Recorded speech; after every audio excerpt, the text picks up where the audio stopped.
Halo, Assalamualaikum. Hai, ada pula yang bertanya ni bang. Malam ni tak ada podcast ke bang? Ada yang kata kan, saya siap download Spotify sebab nak follow podcast abang. Lain macam ni bang. Follower tegar kan ni bang. Tapi tak apalah, kita faham. Ada orang yang memang dia dah mula rasa seronok lah yang podcast. Tapi ada orang rasa macam bosan lah dengar suara je kan. Dia rasa nak tengok video, dia rasa macam kalau setakat suara ni macam no feel kan. Tapi sebenarnya podcast ni kan satu culture yang dah biasa di luar negara sebenarnya. Banyak negara-negara di Eropah melihat podcast sebagai satu benda yang jadi diorang punya halwa telinga. Bila naik train kan, sementara tunggu dah sampai ke destination kan, diorang akan layan dengar podcast. Diorang tak apa suka dengar lagu bang. Diorang lebih suka dengar orang berceloteh, sembang-sembang pasal topik isu semasa, pasal humor kan, lawak-lawak dan sebagainya. Dan juga ada yang suka bercerita pasal pengalaman hidup dia.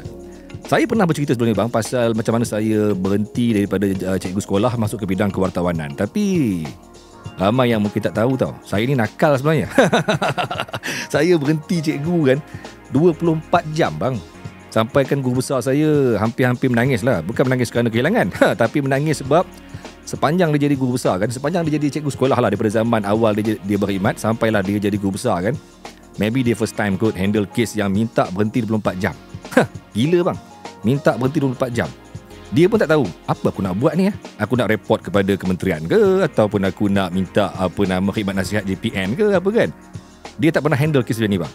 So bila saya call dia, saya mula-mula dapat surat tawaran. Saya dapat panggilan offer daripada kumpulan NSTP. Saya diminta untuk laporkan diri dengan segera. So saya pada awalnya saya macam mana nak buat ni kan. Kalau aku tolak, aku terlepas peluang untuk jadi wartawan dengan kumpulan NSTP, anda berita harian kan. Nak tak nak kan aku decide buat kerja gila bang. Tak pergi sekolah pun sebenarnya. Sekadar telefon je. Telefon pun tidak, mesej je. Mesej guru besar. Nakal bang, nakal. Mesej guru besar, cikgu, saya berhenti besok. Saya berhenti besok. Guru besar jawab, awak biar betul Azrul. Saya main-main ke ni bang? Main-main ke ni Azrul? Saya kata tak cikgu, saya betul-betul nekat berhenti jadi cikgu sekolah. Besok. So dia pun kata, jangan buat gila Azrul. Saya tak pernah lagi handle kes macam ni. Saya tak pernah lagi hadapi situasi cikgu minta berhenti dengan segera. Kan? So dia pun tak ada idea. Dia pun tak tahu apa nak buat. So dia cuma kata, kalau boleh Azrul, try lah sabar. Buat surat elok-elok, berhenti cara elok, ambil masa sebulan ke apa kan. Tak ada cikgu, saya nak berhenti besok juga. Nakal bang. Nakal. So saya cuma bagi satu je kata putus dekat dia. Cikgu bagi ke tak bagi ke, saya besok saya memang tak datang. Saya memang akan berhenti. Saya memang tak akan datang, takkan hadir ke sekolah dah. Kan. Memang dah bagi satu statement yang nekat, tak mau hadir ke sekolah. Akhirnya dia pun kata, tak apalah Azrul, terpulanglah. Itulah keputusan awak, saya kena akur. So besoknya betul. Saya terus tak datang sekolah. Buat bodoh je. Langsung tak hadir ke sekolah dan terus lapor diri di unit berita di Berita Harian. Dan selepas 2-3 minggu kemudian, saya terima surat daripada Kementerian Pendidikan, saman 1 bulan gaji. Padan muka den kan. Tapi pengajaran yang saya kira macam mana, dia macam ni lah. Kalau saya tidak bertindak pada ketika itu untuk terjun dalam bidang kewartawanan, untuk nekat berhenti daripada jadi cikgu sekolah, maybe saya bukan berada pada tahap sekarang. Maybe saya masih lagi menghadap papan hitam, menghadap benda yang sama, menghadap rutin harian yang sama. Saya tak kata bidang kerjaya cikgu ni bidang yang teruk, tidak. Cuma mungkin jiwa saya lebih ke arah yang lebih ekstrim kot. Lebih sukakan benda yang baru, nak explore. Menyebabkan saya rasa macam saya tidak begitu sesuai untuk terus kekal sebagai cikgu sekolah. Kerjaya cikgu ni bang, kerjaya yang baik, yang hebat. Saya sampai hari ni masih lagi merindui untuk kembali semula mengajar. Kalau diberi peluang lah. Tanya balik lah, Azrul, tak rindu ke jadi cikgu sekolah? Rindu bang, rindu. Kalau boleh nak kembali semula bang mengajar matematik, bahasa Melayu sebagainya. Tapi kerana inilah dia bidang yang dipilih, inilah dia jalan yang aku pilih kan. Jadi tak ada sebab untuk kita menyesal apa yang kita buat pada 18 tahun lalu. meninggalkan kerjaya sebagai seorang pendidik. Tetapi sebenarnya banyak sebenarnya yang saya rasa menjadi sebab utama saya berhijrah daripada bidang pendidikan kepada bidang kewartawanan. Yang pertamanya kerana sistem pendidikan itu sendiri ataupun sistem dalam kerajaan sendiri yang saya kira macam tidak adil kepada mereka yang berpengalaman, mereka yang berjaya meningkatkan kualiti hidup mereka yang perform dalam sepanjang karier mereka. Saya seorang yang bukan sekadar cikgu sekolah mengajar ABC. Saya bukan begitu. Saya lebih pada seorang cikgu yang sukakan benda yang di luar bidang PNP dalam kelas. Lebih kepada bidang teater, bidang silat dan juga lain-lain sekali. Dan juga lain-lain lagi lah. Dan saya lebih kepada benda yang di luar bilik kelas lah, di luar bilik darjah. Namun saya bukan juga seorang yang sukakan sambung belajar. Kawan-kawan saya ramai sambung belajar, ambil degree dan sebagainya, menyebabkan mereka ni maju dalam karier mereka. Saya tidak. Saya memang rasa cukuplah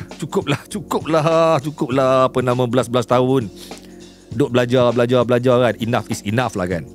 So saya dengan hanya segulung diploma saya pegang, diploma pendidikan ataupun diploma perguruan Malaysia, saya rasa saya memang tak boleh pergi dah. Dia akan mati dekat tangga gaji DG38. Mustahil untuk pergi ke DG42, DG44, DG48, DG52. Nak jadi jusa apa ke? Mustahil, kerana saya hanya memiliki sekeping diploma perguruan Malaysia. Itulah dia kekangan yang wujud dalam sistem pendidikan ataupun sistem kerajaan, yang mana sehebat mana pun kau berkhidmat, sehebat mana pun kualiti kau dalam bidang kerjaya kau, sehebat mana pun pengalaman yang kau ada, engkau takkan boleh pergi jauh kalau engkau enggan sambung belajar. Kena ada degree, kena ada satu tahap yang baru untuk engkau pergi lebih jauh. Berbeza dengan sektor swasta. Saya masuk dalam bidang kewartawanan dan sekarang saya seorang wartawan eksekutif.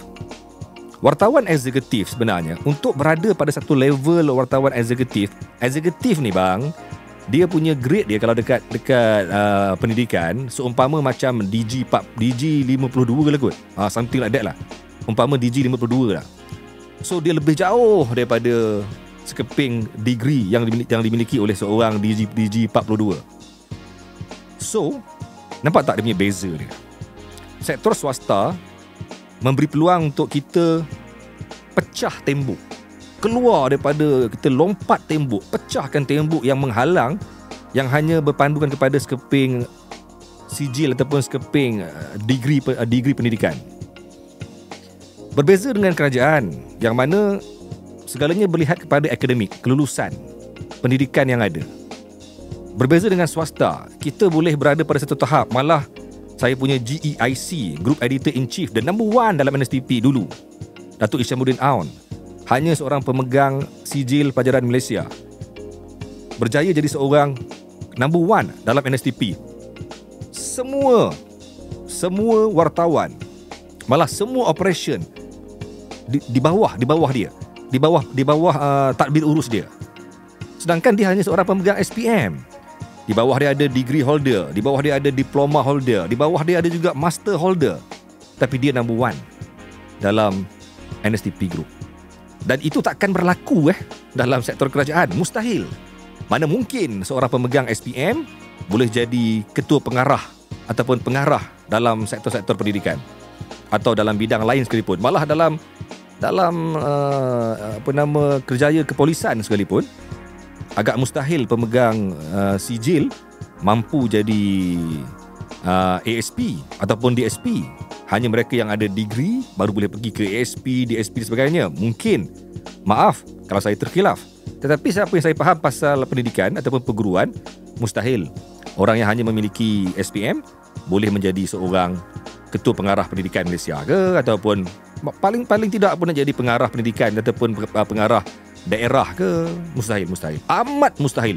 Namakan saya seorang yang hanya ada SPM yang jadi pengarah ataupun PPD ataupun JPN. Mustahil. So itu antara benda yang pertama lah yang buatkan saya rasa macam enough is enough. Aku takkan sambung belajar. Bukan degil ataupun bukan saya menolak kepentingan belajar, tapi saya rasa bagi saya tidak. Orang lain teruskan, bagi saya tidak sama sekali. Kan? Saya nak fokus dalam bidang kerjaya. Dan faktor kedua kerana explore ataupun pendedahan, exposure dalam pelbagai bidang itu agak terhad dalam sektor pendidikan ataupun dalam bidang perguruan.